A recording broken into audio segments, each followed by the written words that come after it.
a des symboles pour tout. Le cœur pour l'amour, le troisième œil pour la vision. Le lotus pour les chakras, le serpent pour la kundalini. Mais la prostate, rien. On en parle peu, presque jamais. Pourtant dans les traditions qui osent toucher le corps masculin en profondeur, elle apparaît. Point d'entrée, point d'éveil, point sacré. Le point du million d'or, les taoïstes l'appellent. Porte derrière du palais, l'énergie peut sortir et se perdre, rentrer et monter.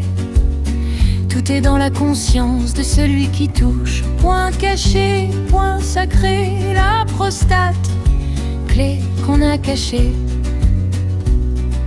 Dans le tantra, on parle d'un point de lune dans le bassin profond où l'énergie peut stagner, où s'éveiller, monter jusqu'au sommet du crâne, apporter vision, extase, état modifié. Point de l'énergie dormante, disent d'autres textes symétriques au point G féminin.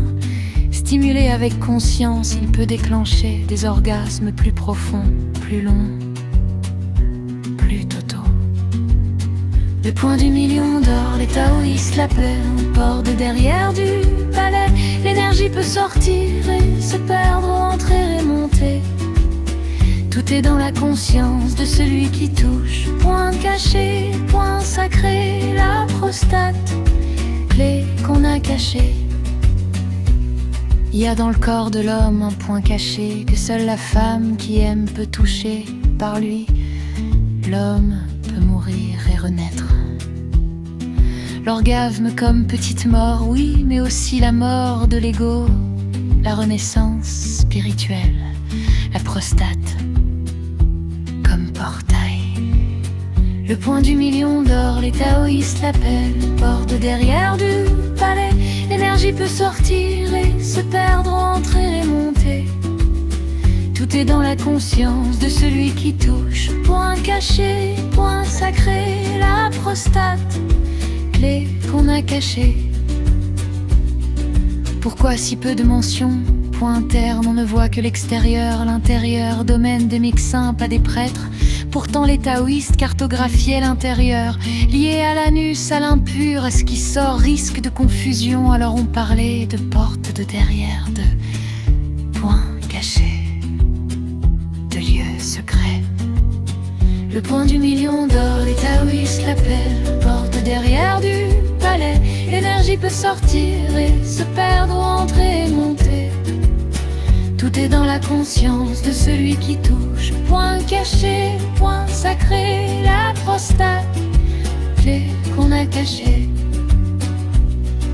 Un homme m'a écrit: j'ai testé le massage prostatique, pas pour le plaisir, pour l'éveil seul, avec un petit objet. Respiration, intention, lenteur.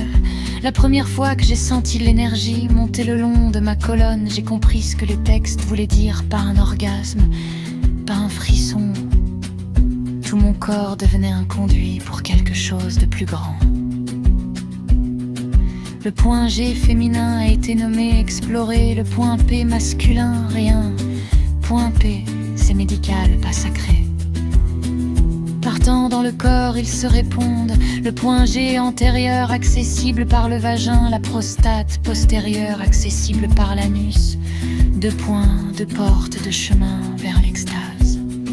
L'homme et la femme sont deux moitiés d'un même cercle. Ce qui est devant chez l'une est derrière chez l'autre.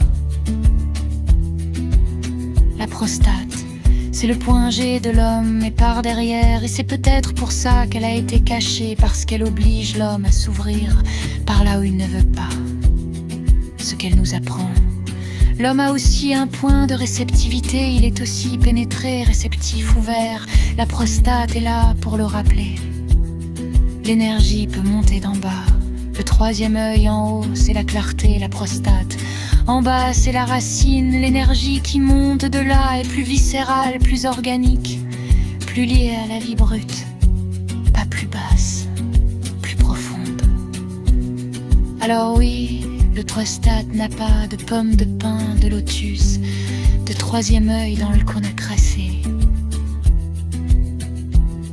Mais elle a le point du million d'or, elle a le point de lune, elle a des textes qui parlent d'elle sans la nommer, des pratiques qui la touchent sans la montrer. C'est un point sacré, caché mais sacré.